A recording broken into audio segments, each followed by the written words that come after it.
Assalamualaikum warahmatullahi wabarakatuh. Perkenalkan, nama saya Nur Ansaya Said dengan NIM 2006006502019. Saya akan menjelaskan tentang pelayanan publik. Baik, pertama-tama saya akan memaparkan tentang definisi dari pelayanan publik. David dalam modul pelatihan dasar calon pegawai negeri sipil menyatakan bahwa definisi dari pelayanan publik sebagaimana tercantum dalam Undang-Undang Pelayanan Publik adalah kegiatan atau rangkaian kegiatan dalam rangka pemenuhan kebutuhan pelayanan sesuai dengan peraturan perundang-undangan bagi setiap warga negara dan penduduk atas barang, jasa, atau pelayanan administratif yang disediakan oleh penyelenggara pelayanan publik.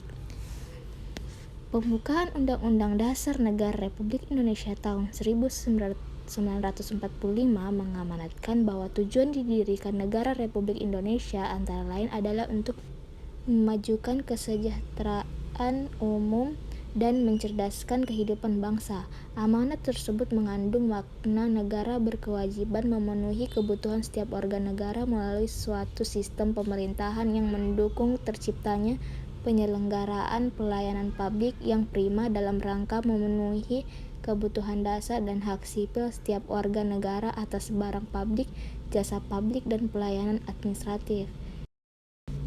Selanjutnya yaitu prinsip pelayanan publik. Ada beberapa prinsip pelayanan publik. Yang pertama, partisipatif. Dalam penyelenggaraan pelayanan publik yang dibutuhkan masyarakat, pemerintah perlu melibatkan masyarakat dalam merencanakan, melaksanakan, dan mengevaluasi hasilnya. Kedua, transparan. Dalam penyelenggaraan pelayanan publik, pemerintah sebagai penyelenggara pelayanan publik harus menyediakan akses bagi warga negara untuk mengetahui segala hal yang terkait dengan pelayanan publik yang diselenggarakan tersebut seperti persyaratan, prosedur, biaya, dan sejenisnya.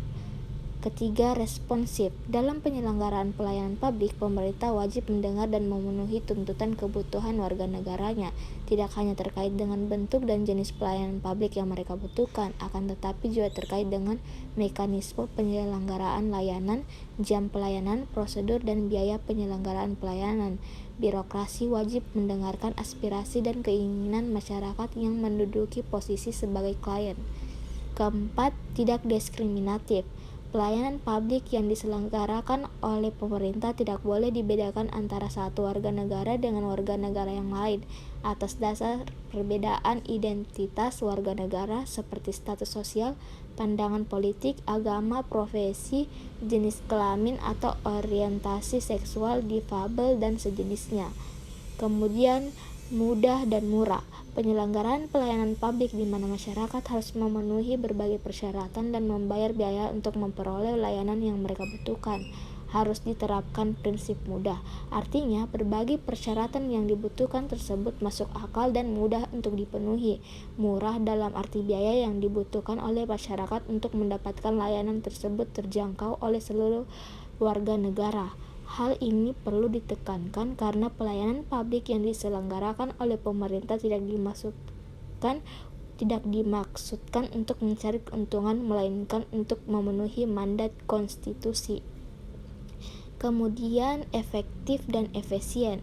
Penyelenggaraan pelayanan publik harus mampu mewujudkan tujuan-tujuan yang hendak dicapainya untuk melaksanakan mandat konstitusi dan mencapai tujuan-tujuan strategis negara dalam jangka panjang, dan cara mewujudkan tujuan tersebut dilakukan dengan prosedur yang ASN sebagai pelayanan publik. Sebagaimana kita ketahui dalam pasal 10 Undang-Undang ASN, pegawai ASN berfungsi sebagai pelaksana kebijakan publik, pelayanan publik, serta sebagai perekat dan pemersatu bangsa. Untuk menjalankan fungsi tersebut, pegawai ASN bertugas untuk: yang pertama, melaksanakan kebijakan publik yang dibuat oleh pejabat pembina kepegawaian sesuai dengan ketentuan peraturan perundang-undangan. Kemudian, memberikan pelayanan publik yang profesional dan berkualitas. Terakhir, mempererat persatuan dan kesatuan Negara Kesatuan Republik Indonesia. Selain tugas dan fungsi yang melekat pada pegawai ASN juga berperan sebagai perencana, pelaksana, dan pengawas penyelenggaraan tugas umum pemerintahan dan pembangunan nasional. Peran tersebut dilaksanakan melalui pelaksanaan kebijakan dan pelayanan publik yang profesional, bebas dari intervensi politik, serta bersih dari praktik korupsi, kolusi, dan nepotisme, sehingga ASN tentu akan terlibat dalam pelaksanaan tugas dan fungsi tersebut yang membutuhkan kesadaran bersama untuk meningkatkan peran pegawai ASN khususnya dalam peningkatan kualitas penyelenggaraan pelayanan publik melalui perbaikan birokrasi di Indonesia untuk kesejahteraan masyarakat secara umum. Selanjutnya, nilai berorientasi pelayanan dalam core values ASN. Pertama, ASN harus memiliki kode etik untuk menjabarkan pedoman perilaku sesuai dengan tujuan yang terkandung dari masing-masing nilai. Kode etik juga terkadang dibuat untuk mengatur hal-hal apa saja yang secara etis boleh dan tidak boleh dilakukan, misalnya yang terkait dengan konflik kepentingan. Dalam menyelenggarakan pelayanan publik, jika terjadi konflik kepentingan, maka aparatur ASN harus mengutamakan kepentingan publik daripada kepentingan dirinya sendiri.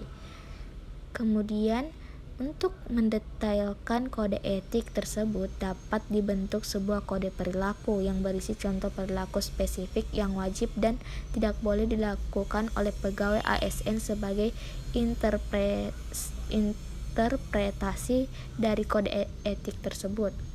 Contoh perilaku spesifik dapat juga berupa bagaimana penerapan SOP dalam memberikan pelayanan kepada masyarakat.